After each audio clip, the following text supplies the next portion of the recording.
आप सभी का स्वागत है हमारे YouTube चैनल द स्टडी गोल में।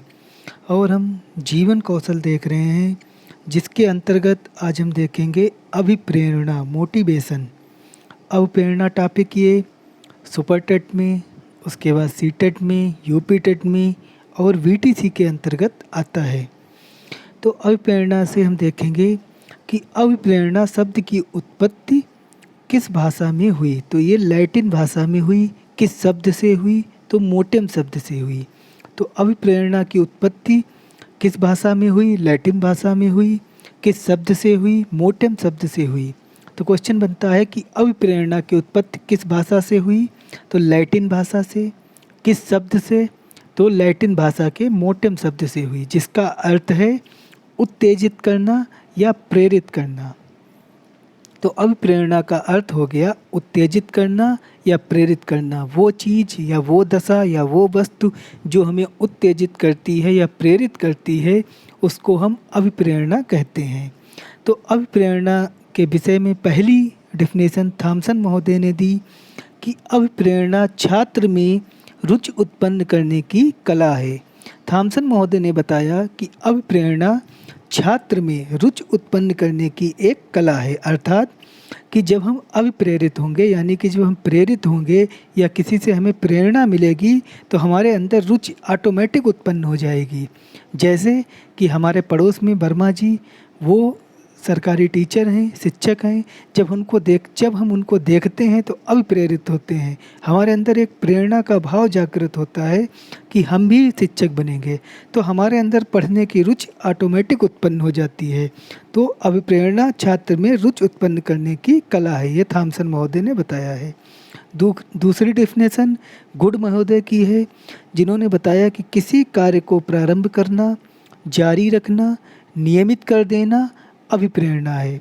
गुड महोदय ने बताया कि हम अगर किसी कार्य को प्रारंभ करते हैं, फिर उसे जारी रखते हैं और फिर उसे नियमित कर देते हैं या अपने जीवन में उसे रेगुलर जोड़ देते हैं, इसी को अभिप्रेरणा कहते हैं। क्योंकि अगर हम अभिप्रेरित नहीं होंगे या मान लो ज़बरदस्ती या हम किसी के डर से, वो शिक्षक के डर से या माता पिता के डर से कोई भी कार्य करते हैं, प्रारंभ भी करते हैं, तो उसे हम जारी नहीं रख सकते। अगर उसको हम जारी भी रख लेंगे तो उसको हम नियमित यानी कि रेगुलर नहीं कर सकते। तो हमें रेगुलर किसी भी कार्य को करने के लिए अभिप्रेरित होना होता है, या जब हमें किसी भी चीज़ से प्रेरणा मिलती है, जब हमारे सामने कोई एक प्रेरक चीज़ होती है, तो उससे हम प्रेरित होते हैं, जिसके द्वारा हम किसी कार्य को प्रारंभ भी रखते हैं, जारी भी रखते हैं और उसे नियमित कर देते हैं। उसके बाद हम देखेंगे प्रेरक। तो प्रेरक प्रेरित करने की वस्तु या दशा प्रेरक होती है। तो प्रेरक क्या होता है? जैसे हमको पानी पीना है, तो हमको पानी क्यों पीना है? क्योंकि हमको प्यास लगी है। तो प्यास जो है वो प्रेरक का कार्य करती है, कि जो प्यास है वो प्रेरक है। या अगर प्यास ना हो तो हमें पानी की कोई ज़रूरत ही नहीं है। तो यानी कि प्यास जो है एक प्रेरक का कार्य करती है। फिर उसके बाद देखेंगे हम प्रेरकों के प्रकार। प्रेरक दो प्रकार के होते हैं। नंबर 1 जन्मजात प्रेरक, नंबर 2 अर्जित प्रेरक। जन्मजात प्रेरक के अंतर्गत जैसे भूख, प्यास, जो हमारे अंदर ऑटोमेटिक जन्मजात से ही होती हैं, यानी जन्म लेने के पूर्व से ही हमारे अंदर होती हैं, कि हमको भूख भी लगेगी, हमको प्यास भी लगेगी। ये हमको कोई बताता नहीं है, हम किसी को देख के नहीं ये सीखते हैं। नंबर 2 अर्जित प्रेरक। अर्जित प्रेरक को हम अर्जित करते हैं, यानी वातावरण से अर्जित करते हैं। ये जन्म के बाद हमारे अंदर ये इस प्रेरक का उत्थान होता है। जैसे सम्मान, पैसा, प्रॉपर्टी, ये सब अर्जित प्रेरक के अंतर्गत आती हैं, कि इन सब चीज़ों को हम अर्जित करते हैं। उसके बाद देखेंगे हम अभिप्रेरणा के तत्व। तो अभिप्रेरणा के तत्व क्लार्क एल हल ने दिए हैं। इन्होंने अभिप्रेरणा के 4 तत्व बताए हैं। तो इन्होंने पहला तत्व बताया है आवश्यकता। जैसे कि मनुष्य इतना आलसी है कि अगर उसको किसी भी चीज़ की आवश्यकता ना हो तो वो बेडरूम से बाहर ही ना निकले। तो हमें किसी भी कार्य को करने के लिए सबसे पहले सबसे अभिप्रेरणा का जो सबसे पहला तत्व है वो है आवश्यकता। जब हम किसी चीज़ की हमको आवश्यकता होगी तभी तो हम अभिप्रेरित होंगे। नंबर 2 प्रणोद या अंतर्नोद। प्रणोद या अंतर्नोद से तात्पर्य है चालक, यानी कि ड्राइव। प्रणोद अंतर्नोद की इंग्लिश ड्राइव है, ड्राइव को हिंदी में चालक कहते हैं। तो प्रणोद या अंतर्नोद प्रेरक का कार्य करता है कि हमें किस चीज़ की आवश्यकता है। फिर नंबर 3 प्रोत्साहन। प्रोत्साहन से तात्पर्य है कि जब हमें वो चीज़ प्राप्त हो जाती है या हम उस चीज़ को हम खोज करते हैं तो उसी को हम प्रोत्साहन कहते हैं। उसके बाद सबलीकरण। सबलीकरण से तात्पर्य है कि हम उसका सबलीकरण करते हैं, यानी कि जब हमें वो चीज़ प्राप्त हो जाती है तो हम उसका सरलीकरण कर लेते हैं और अपने जीवन से जोड़ लेते हैं। इसी को हम उदाहरण के थ्रू बताएं तो आप सबसे पहले आवश्यकता है वो पानी की होती है। जैसे पानी की आवश्यकता क्यों है? क्योंकि हमको प्यास लगी है। तो प्यास जो है वो अभिप्रेरणा यानी प्रेरक का कार्य जो है वो प्यास कर रही है। अगर हमको प्यास ना लगी हो तो हमको कोई पानी की आवश्यकता ही नहीं है। जब हमें पानी की प्राप्ति हो जाती है उसके बाद हम परिमार्जन करते हैं। परिमार्जन का तात्पर्य है कि जब हम पानी को ढूंढेंगे, पानी की प्राप्त हो गई तो हम उसको एक बोतल में रख लेंगे कि अगर हमें दोबारा प्यास लगी तो हम पानी बोतल से पी लेंगे। उसके बाद अभिप्रेरणा के सिद्धांत। तो अभिप्रेरणा का पहला सिद्धांत फ्रायड का मनोविश्लेषणात्मक सिद्धांत। तो फ्रायड ने अपने मनोविश्लेषणात्मक सिद्धांत के अंतर्गत बताया है कि दो चीज़ें उन्होंने बताई हैं। Number 1 Eros, number 2 Thanatos. Eros का तात्पर्य है जीवन इच्छा और थानाटोस का तात्पर्य है मृत्यु इच्छा। तो जीवन इच्छा और मृत्यु इच्छा ये जीना मरना नहीं है। इन्होंने बताया है कि जब हमें सफलता प्राप्त होती है या जो हम चाहते हैं वो हमें मिल जाता है तो उससे हमारी जीवन इच्छा माने जीवन जीने की हमें इच्छा मिलती है, यानी उसको इन्होंने इरोस बताया है। थनाटोस का तात्पर्य है कि जब हम जो चीज़ चाहते हैं वो नहीं मिलती है, यानी हमें असफलता मिलती है। जैसे हम जो जॉब चाहते थे वो हमको जॉब नहीं मिली तो हमारे अंदर एक हीन भावना उत्पन्न होती है, उसी को हम थानाटोस कहते हैं, उसी को हम मृत्यु इच्छा कहते हैं। यानी कि जो हमें मिल जाए या जिसमें हम सफल हो जाएं तो उसे हम इरोस कहते हैं, और जो हमें ना मिले या जिसमें हमें असफलता मिले उसको हम थानाटोस कहते हैं, मृत्यु इच्छा। उसके बाद हम देखेंगे हर्ज़बर्ग का द्विकारक सिद्धांत, वाई फैक्टर थ्योरी ऑफ हर्ज़बर्ग। इन्होंने दो चीज़ें बताई हैं, स्वास्थ्यप्रद कारक और प्रेरकी कारक। स्वास्थ्यप्रद कारक के अंतर्गत वे चीज़ें आती हैं जो बाहर से अर्जित होती हैं, जैसे पैसा, वेतन, और प्रेरकी कारक है पहचान। इन्होंने अमेरिका में 200 इंजीनियरों पे एक परीक्षण किया तो उसमें पाया कि इंजीनियर पैसा और वेतन की अपेक्षा पहचान को अधिक बल दे रहे हैं और वो पहचान के लिए कार्य कर रहे हैं। जैसे एक और उदाहरण से दें कि जैसे किसी विद्यालय में प्रधानाचार्य ने किसी बच्चे को 1 लाख रुपए का पुरस्कार दे दिया और कहा तुम टॉपर हो। वो बाहर आके क्या किसी को बता सकता है हम टॉपर हैं? क्योंकि प्रधानाचार्य ने सिर्फ 1 लाख रुपए तो दिए लेकिन उसको उसकी मार्कशीट नहीं दी।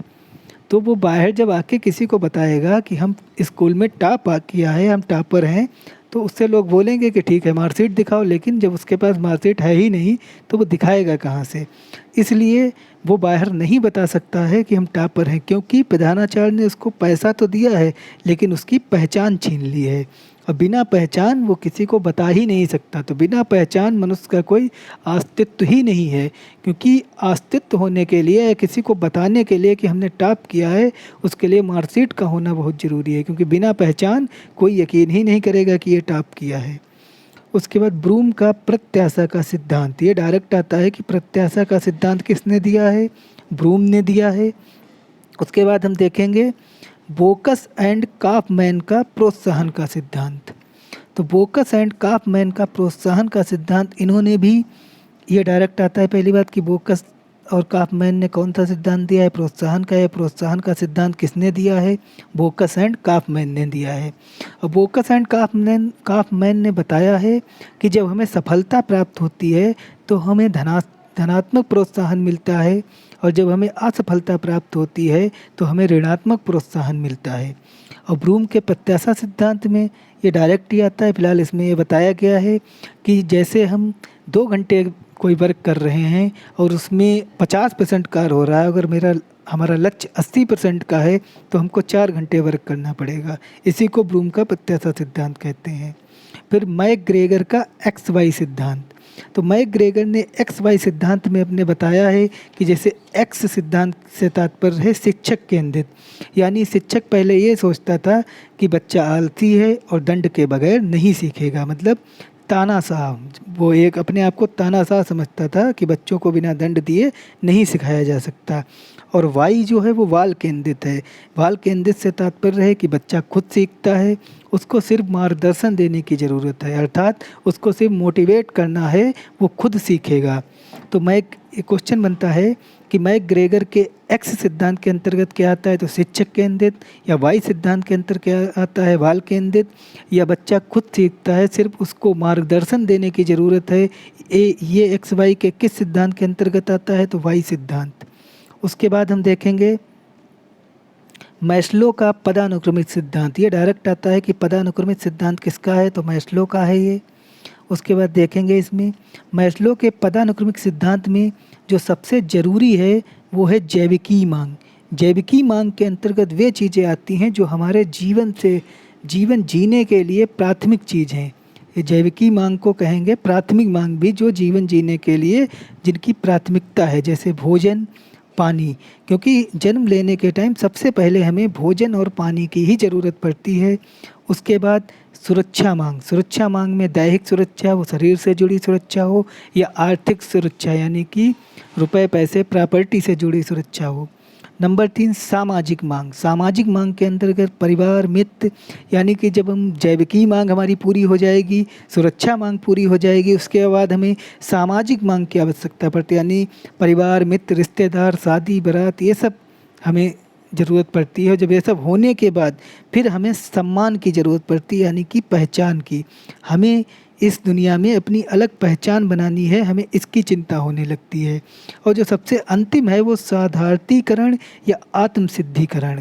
आत्मसिद्धिकरण से तात्पर्य है कि जैसे हम आईपीएस बनना चाहते थे और हम आईपीएस ऑफिसर बन गए, इसी को हम आत्मसिद्धिकरण कहते हैं, यानी सर्वोच्च लक्ष्य की प्राप्ति। जो हमने सबसे अधिक चाहा या जो हम सबसे अधिक चाहते हैं, जब उस लक्ष्य की हमें प्राप्ति हो जाती है या वो हमें चीज़ मिल जाती है, उसी को हम आत्मसिद्धिकरण कहते हैं।